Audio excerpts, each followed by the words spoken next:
Olá, bem-vindos de volta ao Business Time.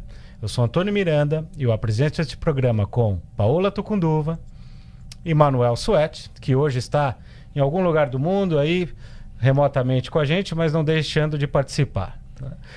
Antes da gente começar, não esqueça, compartilhe os vídeos, assine, mande suas perguntas. Hoje é ao vivo, então mande suas perguntas, comentários.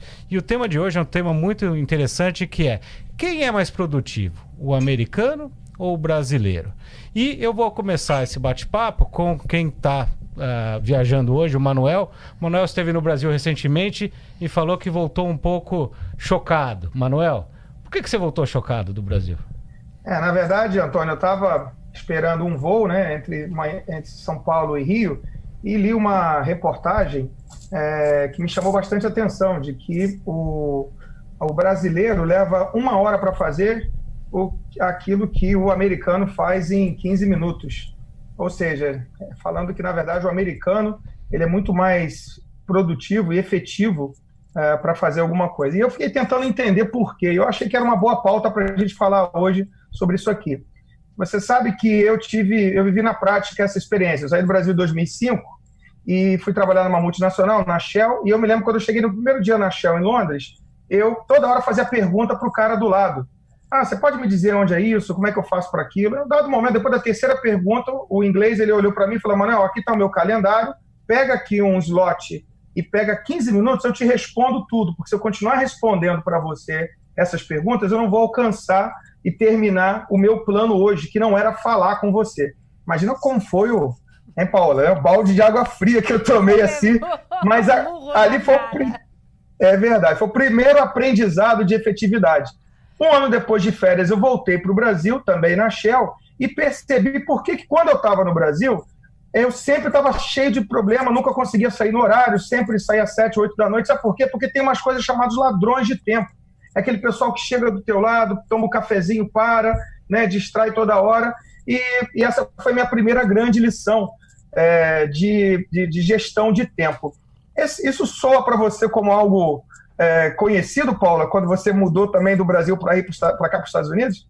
Então, Manuel, você sabe que realmente me chama muito a atenção essa diferença, né? Essa reportagem que você viu fala que o brasileiro produz 25% do que o americano faz. É muito chocante. Mas o que eu tenho visto, estando aqui, mais do que a minha vivência pessoal, porque minha rotina de trabalho, como eu não mudei para uma empresa que tem uma estrutura, né? Eu faço o meu esquema de trabalho, a minha rotina, eu não tenho um comparativo. Então, a minha comparação é muito observando e realmente é chocante. Aqui, a gente vê um operador de um caminhão que tem uma máquina, o cara dirige o caminhão, opera a máquina, cuida de preparar o lugar ou não. A pessoa vem fazer o trabalho sozinha e ele no final do dia termina impecavelmente, o que provavelmente no Brasil 5 ou 10 profissionais não conseguiriam fazer. Então é realmente muito chocante isso. E eu acho que tem alguns pontos que o estudo traz que eu concordo, que é a questão da infraestrutura. Comprar uma máquina aqui nos Estados Unidos é muito mais barato do que comprar uma máquina aí no Brasil, né? O investimento é muito maior e por isso muitas vezes a gente acaba não fazendo. Eu tive uma experiência interessante, agora você falando me lembrei. Eu, muitos anos atrás, morei na Califórnia por 1 ano e eu trabalhei numa lavanderia passando camisa. Nós éramos 2 funcionárias, a mexicana que cuidava daquelas máquinas que veste a camisa entra na máquina e insufla com vapor, e por isso ela passa, enquanto ela está vestindo a outra e a máquina fica fazendo isso o dia inteiro. E eu tinha que lavar, centrifugar, depois que ela fazia esse processo, eu ainda fazia algum pequeno acabamento na mesa de passar roupa, eventualmente pregava um botão e embalava. Então, nós éramos 2 funcionárias e nós fazíamos 500 camisas por dia. No Brasil, meu pai tem lavanderia desde que eu nasci, né? Então, a vida inteira eu trabalhei em lavanderia. Olha, isso eu tô falando há 30 anos atrás. A gente não chegava a 10% disso. Hoje, graças a Deus, eu vejo que o Brasil já melhorou. Mas realmente a diferença é muito grande. Talvez até porque, como tem pouca gente, você tem um objetivo, uma responsabilidade a alcançar, então o desafio é muito grande, né? E a cobrança é muito grande. Você não acha, Antônio, que aqui existe, assim, o sistema, ele realmente cobra que a gente tenha uma certa velocidade, uma certa produtividade, siga um ritmo?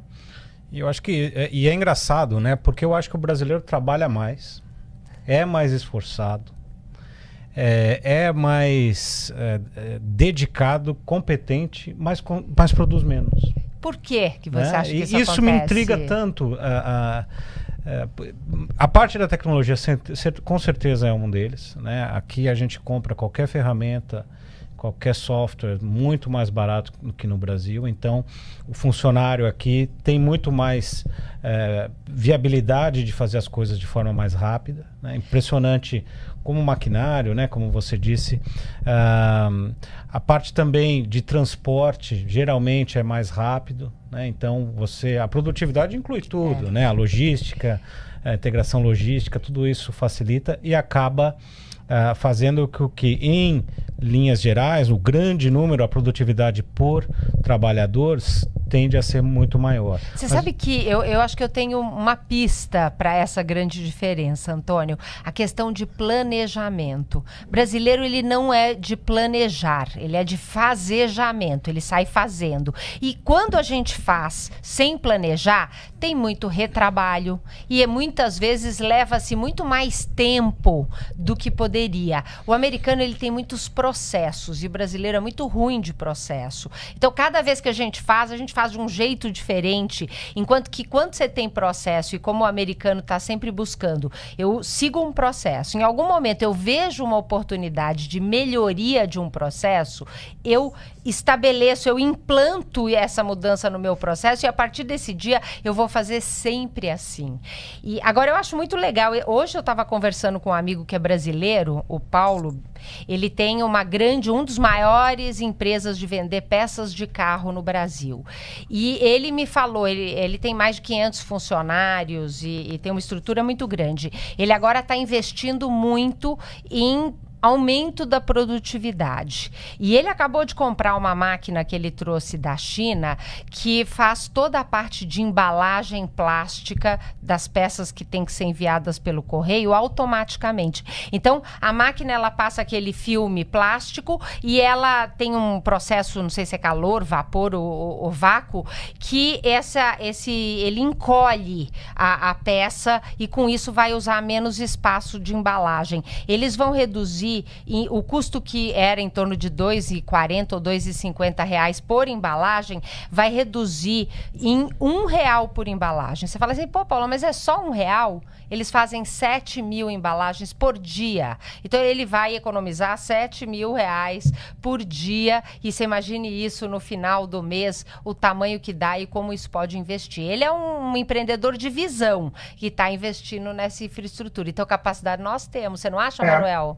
Então, Paula, esse é um exemplo clássico, né, de ganho de eficiência, né, substituindo pessoas por máquina. Eu acho que feliz lá pelo Paulo, porque eu acho que essa é a tendência, né? A gente fala que a tecnologia, e hoje em dia a gente tem quem tem assustado bastante as pessoas com a questão de eficiência e operação são as máquinas, né? Fala-se dos robôs, né? E isso vai acontecer, já não tem mais volta para isso. Eu sou um entusiasta desse assunto, vocês sabem disso, né? Não só no meu trabalho de empreendedorismo, mas também estudando, porque as máquinas fazem coisas melhores do que as pessoas, ponto. Processam dados muito melhores. Agora, nada substitui o talento. Tem coisas que as pessoas fazem melhor do que as máquinas e vão continuar fazendo. E eu acho que essa é a grande questão, Paola. Para mim, o exemplo que você trouxe é um exemplo que mostra o quanto que máquinas melhoram processos por substituir pessoas, ou fazer melhor. Agora, tem um aprendizado para mim, né, que o pessoal às vezes fala, o Brasil é preguiçoso. Não é preguiçoso, não. Antônio acabou de dar o melhor exemplo. Para mim, tem uma questão de adaptação e de gestão de tempo, que vai de mão a mão com a questão do planejamento. Eu mesmo aprendi muito, eu era muito fora Windows, né? Abria várias janelas ao mesmo tempo e não fechava. A gente tem um pouco essa tendência de começar a fazer uma coisa e não terminar. E trabalhando em outros países, morando em outros países, sobretudo aqui na América, que as pessoas são pagas por hora, você tem que abrir a janela e fechar e entregar o que prometeu. Não tem muito espaço. Então, a melhor forma de fazer isso é através de uma própria mudança de hábito. E essa mudança de gestão de tempo pode ser ensinada. A pessoa pode se adaptar a isso, né, Antônio? Acho que você é um exemplo disso, né? Da gente, às vezes, consegue fazer várias coisas ao mesmo tempo, mas consegue terminar as coisas que a gente se comprometeu a fazer. Não passa por gestão de tempo, de mudança de atitude também, você não acha? Com certeza passa. É o que eu costumo dizer, né? Todo mundo, o brasileiro tem muita iniciativa, mas às vezes não tem acabativa. Você que está chegando agora aí, hoje live, o tema é: quem é mais produtivo, o brasileiro ou o americano? Aproveitar para mandar um abraço para os nossos seguidores, a Rebeca Meadows, a Priscila Cassicedo e o nosso amigo Evandro Facina, que está sempre com a gente aí. Um grande abraço para vocês. Mandem suas perguntas, seus comentários. Hoje é dia de todo mundo participar. Eu acho, Manuel, que tem uma questão, dessa questão de planejamento de tempo.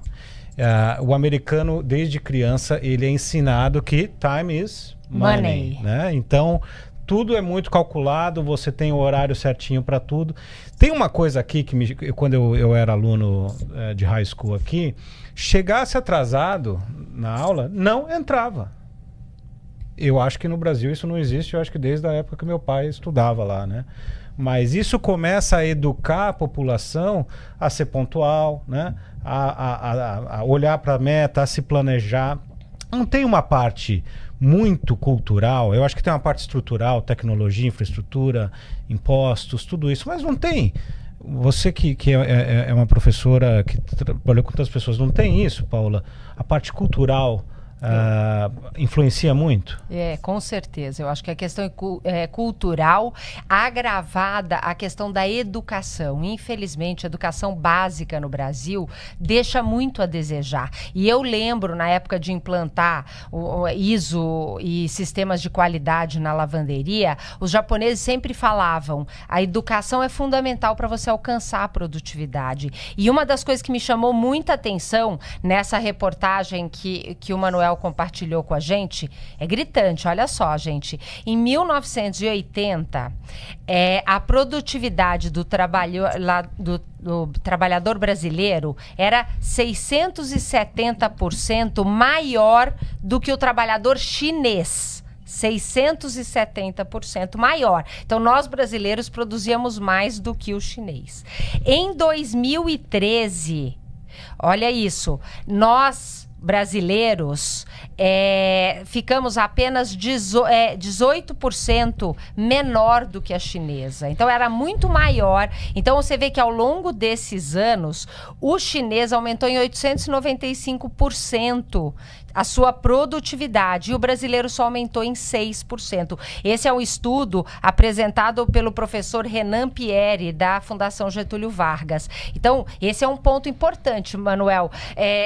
A gente fala, então, da questão do brasileiro, mas, poxa vida, se os chineses, que também têm dificuldades talvez muito diferentes dos brasileiros, eles conseguiram aumentar tanto a produtividade, por que a gente não conseguiu? O que você acha, Manuel?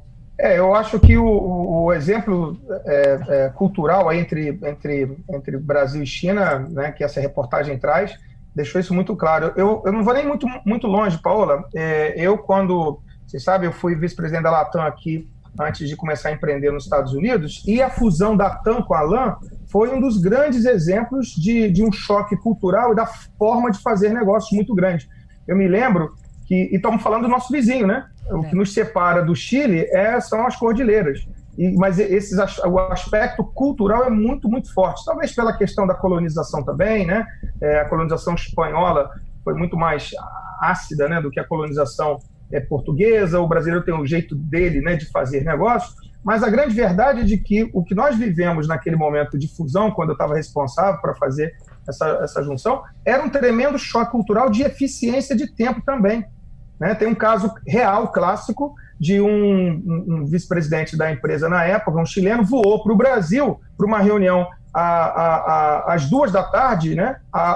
meio-dia ele já estava no escritório, chegou mais cedo, chegou de Guarulhos e tal, e o brasileiro que ia encontrar com ele, também uma outra pessoa sênior, chegou 2h45 para a reunião, porque tem a desculpa do trânsito de São Paulo.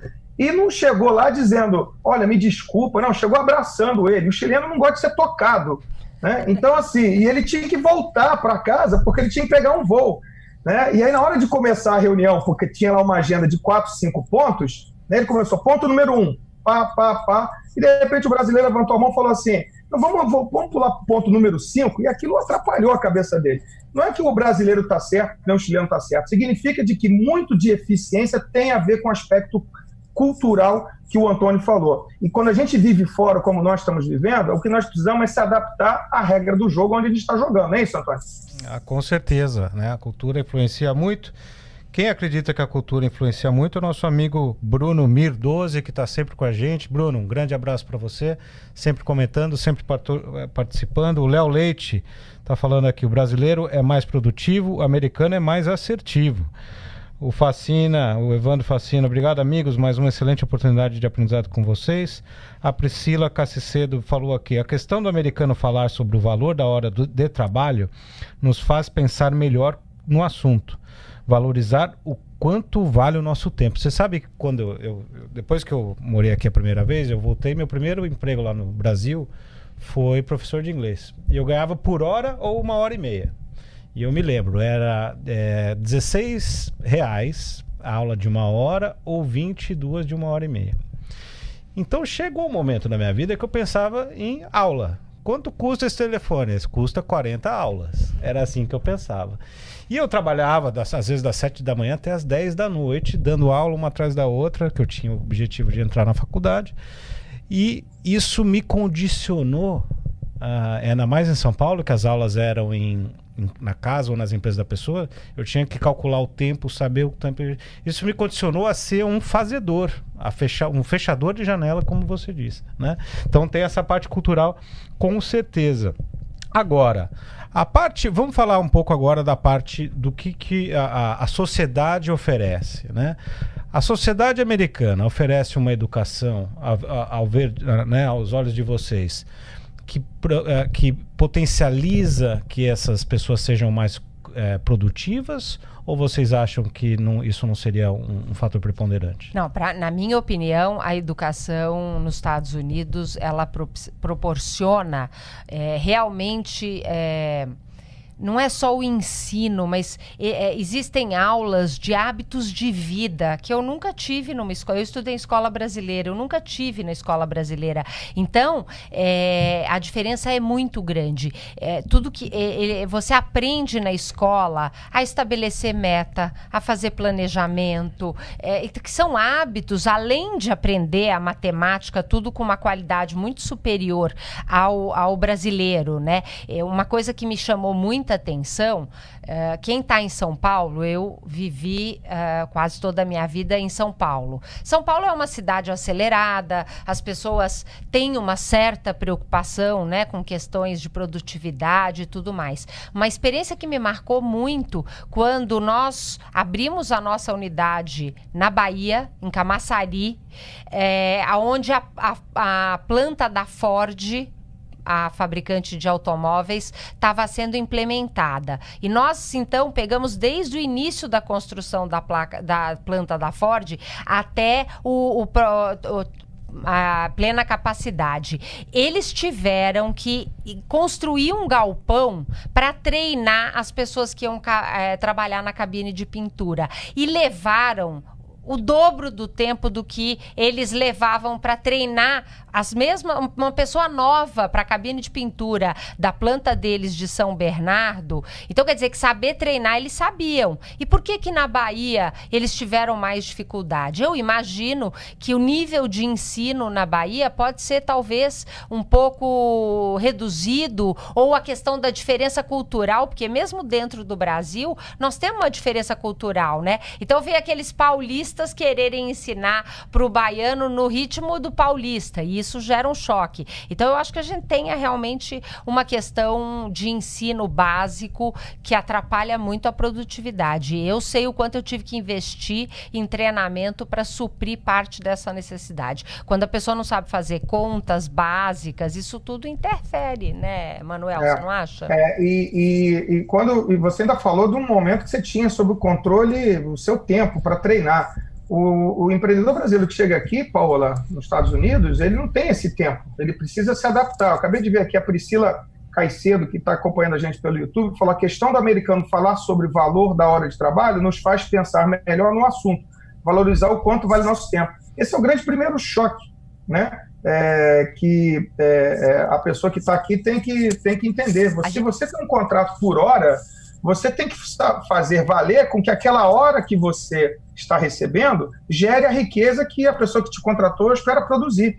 Olha o que dizia essa pesquisa aí, né? De que o americano, o brasileiro produz 15, 16 dólares por hora, enquanto o americano 67. Então, se você tem um salário por hora de 20 dólares, está produzindo 16, é lógico que você vai perder teu emprego.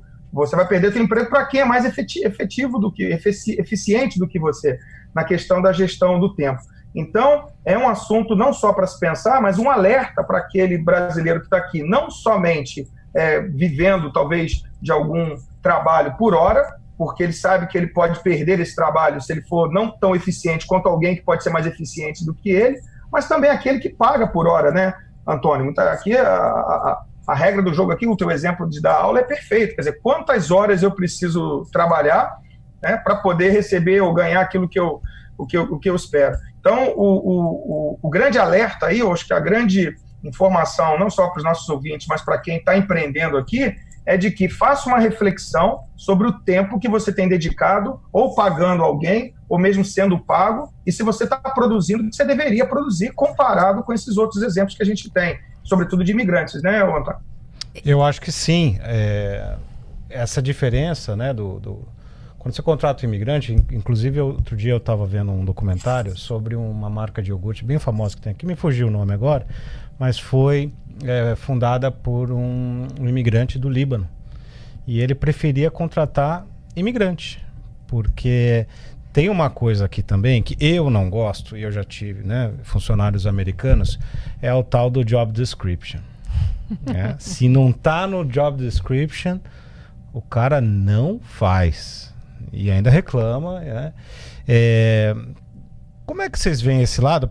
Antes de vocês, deixa eu mandar um abraço pro Júnior Mesquita, que está nos seguindo lá. Ele falou assim, ó: isso me fez lembrar das minhas experiências na Vauxhall, também na Inglaterra. Na Inglaterra também, puxa vida, você olhou pro lado errado ali, o carro passa em cima de você, né? Então você tem que ser bem planejado até nisso.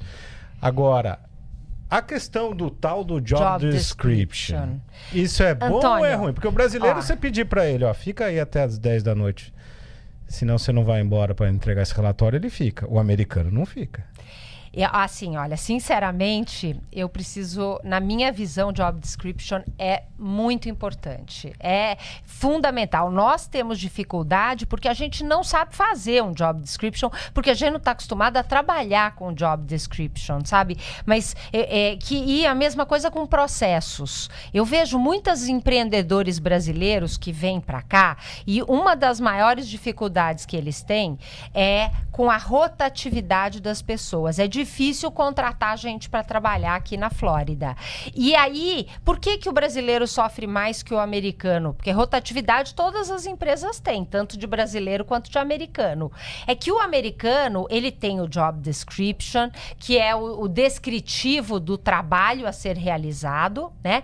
Ele tem os procedimentos, então na hora de você fazer uma determinada receita, você vai seguir esse passo a passo. O brasileiro não tem nada disso, não tem treinamento. Então, trocou uma pessoa, o tempo que ele leva para retreinar esse trabalhador vai custar muito caro para aquela empresa, perdendo até em qualidade.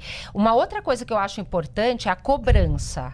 Eu tenho algumas amigas, algumas filhas de amigas trabalhando no varejo, em loja, atendente, vendendo, ganham por hora. Algumas lojas aqui não pagam comissão, pagam um salário fixo por hora.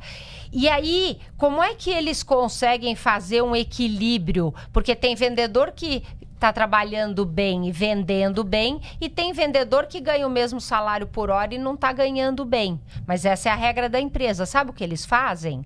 Eles começam a chamar aqueles que vendem bem para uma carga horária maior por semana. E aqueles que vendem mal, eles começam a reduzir. Então, você não precisa vir amanhã, você vai vir só... Então, automaticamente, a pessoa vai ganhar menos. Então, existe uma cobrança por resultado aqui nos Estados Unidos feroz, todo mundo sabe. Você entrar numa empresa com um job description, com uma meta clara do que você tem que alcançar. Se você não atingir aquilo, você vai ser mandado embora. E no Brasil, você não acha, Manuel, que às vezes a gente é muito condescendente com o profissional, o trabalhador pouco produtivo? Ele acaba ficando muito tempo naquele cargo com medo de se eu mandar embora, não vou conseguir encontrar outra pessoa, e o empreendedor vai aceitando aquilo?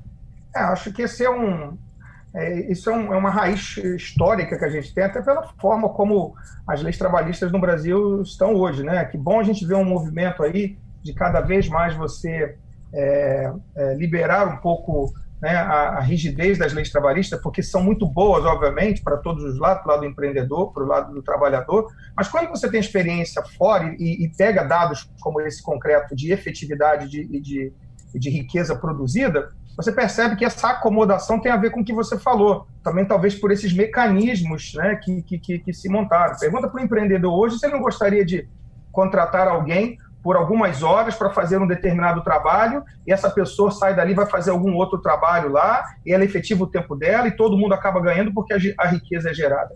Eu acho que daqui para frente, a economia moderna, ela mostra para esse lado, a gente vê sinais aí de que o Brasil está caminhando para esse lado mais de liberação, né? De novo, existe uma questão fundamental de prós e contras, de defender os interesses, mas quando você conhece um pouco do que existe fora daquele ambiente e daquela área de conforto nossa do Brasil, a gente percebe de que a gente, com todo o talento que nós temos, com essa aptidão para fazer negócio, de que o brasileiro, quando consegue se adequar bem nas regras de eficiência, sobretudo gestão de tempo, ele consegue produzir mais e muito melhor do que todos os outros imigrantes, né, Paulo? A gente tem casos dos brasileiros de sucesso aqui, justamente por isso, né, Antônio?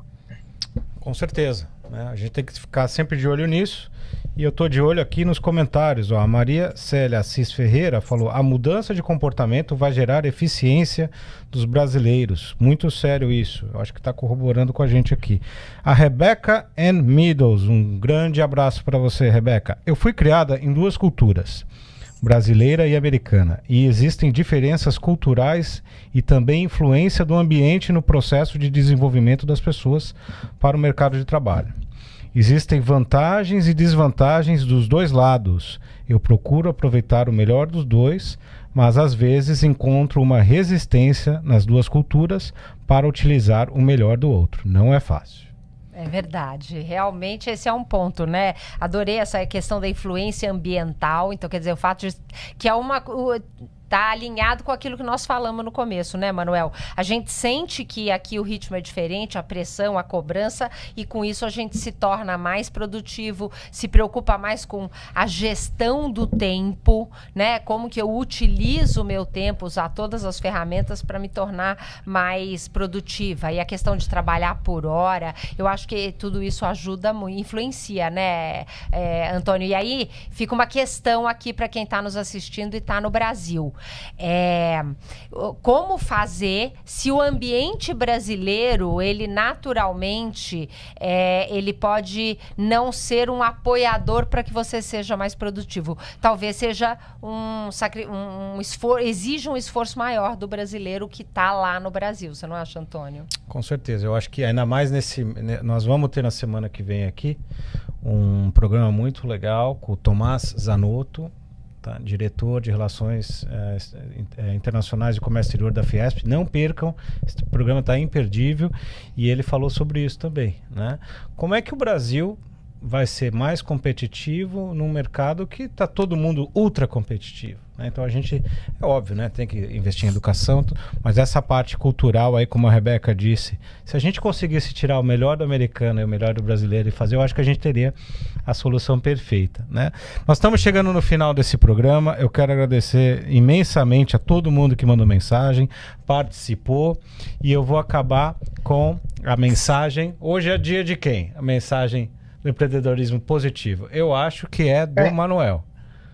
Eu semana que vem eu estou de volta no estúdio, então eu queria deixar, já que eu trouxe a pauta, obrigado aí, Antônio, pela oportunidade, obrigado, Paulo, foi bom estar com vocês e com todo o pessoal que está acompanhando a gente, mandando pergunta, e eu acho que bem em linha com o que a gente acabou de falar aqui,